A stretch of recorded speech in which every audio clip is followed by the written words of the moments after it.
Kawhi Leonard.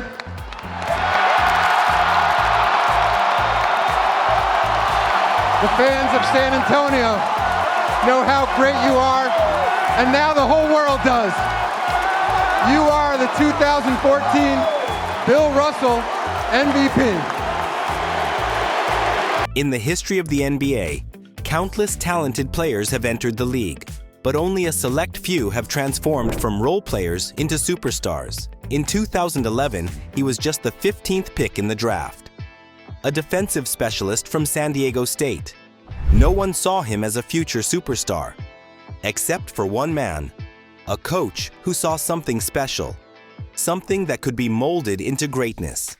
This is the story of how a defensive role player became one of the most dominant two-way forces in NBA history, and the legendary coach who made it all possible. The San Antonio Spurs have long been known as the NBA's model franchise, a dynasty built not on flashy free agent signings, but on development, culture, and fundamentals. For nearly 2 decades, the Spurs' big three of Tim Duncan, Tony Parker, and Manu Ginobili dominated the league, winning 4 championships together. But by 2011, they were aging. The Spurs needed their next superstar. Enter Kawhi Leonard. The 15th pick in the 2011 draft, acquired in a trade with Indiana that sent George Hill to the Pacers. At the time, many questioned trading an established guard for an unproven rookie. But Gregg Popovich saw something different. He saw a player with massive hands, an incredible work ethic, and untapped potential. What happened next would change both of their lives forever. Before he became the Claw, Kawhi Leonard was known primarily for 2 things: his massive hands and his suffocating defense. At San Diego State, he wasn't a polished offensive player, averaging just 15.5 points per game in his final season. Popovich would later recall, "We saw someone special in Kawhi, but it wasn't just his physical tools, it was his eyes, the way he absorbed everything, his willingness to be coached." From day one, Popovich took a special interest in Leonard's development. The Spurs' legendary coach was known for his tough love approach, but with Kawhi, he saw a blank canvas, a player who could be molded into something extraordinary. During his rookie year, Leonard's role was simple: defend the opponent's best player and hit open shots. He averaged a modest 7.9 points per game, but his defense was already elite. More importantly, he showed flashes of something greater. What made Kawhi different was his work ethic, Popovich explains. Most young players say they want to be great. Kawhi showed up at 6 a.m. every day to prove it. The 2013 finals against Miami proved to be a crucial turning point.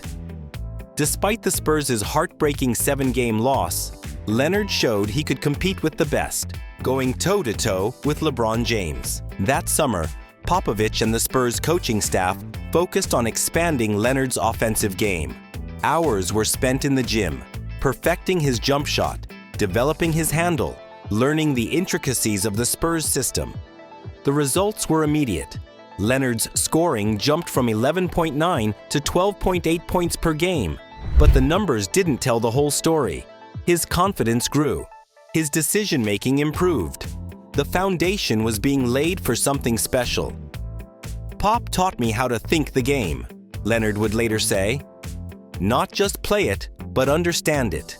Every detail mattered." A key figure in this transformation was Spurs' shooting coach Chip Engelland, whom Popovich had specifically assigned to work with Leonard. Together, they reconstructed Kawhi's jump shot mechanics, raising his release point and quickening his delivery. The results were stunning. Leonard's three-point percentage jumped from 37.4% to 41.9%, while his free throw percentage climbed to a career-high 80.2%. Popovich's master plan was taking shape. He wasn't just developing a defender, he was crafting a complete offensive weapon. The 2014 NBA Finals became Kawhi Leonard's coming-out party. After a slow start in Games 1 and 2, Popovich pulled Leonard aside for a now-famous conversation. "I told him to stop waiting," Popovich recalls. "Stop deferring. This is your time. What followed was extraordinary. Leonard averaged 23.7 points and 9.3 rebounds over the final 3 games, shooting an incredible 68.8% from the field. The quiet kid from San Diego State was suddenly overwhelming the defending champions.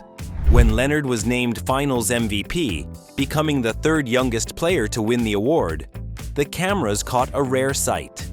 Popovich beaming with pride. His project, his protege, had arrived on the biggest stage possible. What made Leonard's finals performance even more remarkable was how Popovich deployed him. Against Miami's aggressive trapping defense, Pop positioned Kawhi in the middle of the floor as a release valve, letting him attack 4-on-3 situations. The strategy worked brilliantly. Leonard shot 75% in the paint and 58% from 3 in the series. More impressively, he held LeBron James to just 28.2% shooting when serving as the primary defender, all while committing just 6 fouls in 5 games. This wasn't just a player getting hot. It was the perfect fusion of Popovich's tactical genius and Leonard's developed skill set. After the 2014 championship, most players might have been content. But Popovich knew Kawhi could be even better. The next phase of their journey would transform Leonard from a Finals MVP role player into something far more dangerous, a genuine superstar. We weren't done, a Spurs assistant coach would later reveal. Pop sat Kawhi down and laid out the next steps. More ball handling responsibility. More offensive sets are built around him. But first, we had to make him even better defensively. The results were immediate. In 2015, Leonard won his first Defensive Player of the Year award, becoming the first perimeter player since Ron Artest to earn the honor. He was shutting down the league's best scorers night after night. But the defense was just the beginning. His scoring jumped to 16.5 points per game. Popovich was gradually giving him more offensive freedom and more opportunities to create.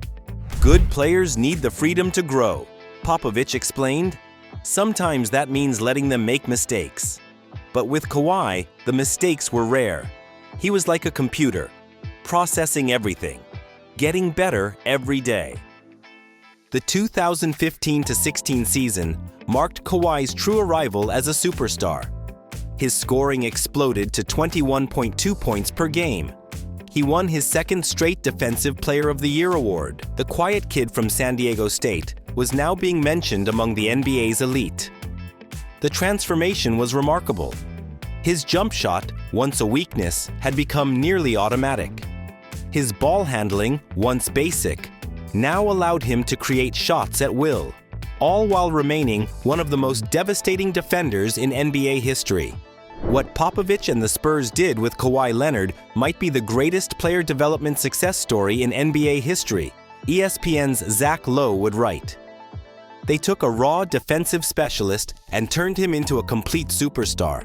Perhaps most telling was how Popovich completely restructured the Spurs' offense to maximize Leonard's evolution. The team went from running just 20.8% of their plays through Kawhi in 2014, 15 to 33.9% in 2015-16. In the post, Leonard scored 1.14 points per possession, ranking first among all NBA players with at least 100 post-up attempts. His efficiency in isolation plays jumped from 0.83 points per possession to 1.03, placing him among the league's elite. Popovich had achieved something unprecedented, developing a defensive specialist into one of the NBA's most efficient offensive weapons while maintaining his defensive dominance. Leonard's defensive rating of 96.0 remained the best among all perimeter players, even as his offensive responsibilities dramatically increased. By the 2016-17 season, the student had nearly become the master. Leonard was averaging 25.5 points per game, making the All-NBA first team and leading the Spurs to 61 wins. Popovich had accomplished something remarkable, preparing his team's next generation of leadership while still competing for championships. The Spurs were no longer just Tim Duncan's team, they were Kawhi's team, built around his two-way dominance, guided by Popovich's steady hand. They seemed poised for another championship run. Then came the moment that would change everything. In Game 1 of the Western Conference Finals against Golden State, Leonard landed on Zaza Pachulia's foot. The injury would prove to be far more significant than anyone realized at the time. What followed was perhaps the most challenging period in both men's careers. Leonard's quadriceps injury became more complicated than initially thought. He would play only 9 games in the 2017-18 season. For the first time, mentor and student found themselves at odds. The Spurs medical staff cleared Leonard to play, but his own doctors disagreed. The situation became increasingly tense. "You'll have to ask Kawhi and his group that question," Popovich would say when asked about Leonard's return. A rare hint of frustration in his voice. The man who had helped build Leonard into a superstar now seemed unable to reach him. In the summer of 2018, the unthinkable happened. Leonard requested a trade from San Antonio. The partnership that had produced so much success was coming to an end. Despite the tension, Popovich remained supportive of his former star. "Kawhi was a great player," he said. "We wish him well." Even in separation, the respect remained. Leonard would go on to win another championship with Toronto, proving that the skills he developed under Popovich could translate anywhere. He became exactly what his mentor had envisioned, one of the NBA's most complete players. The story of Gregg Popovich and Kawhi Leonard isn't just about their split. It's about the incredible journey that preceded it. In 7 years together, they had accomplished something remarkable. What do you think about the Popovich-Leonard legacy? Could we ever see another player transformation like this? Let us know in the comments below. Don't forget to like and subscribe for more NBA stories and legends.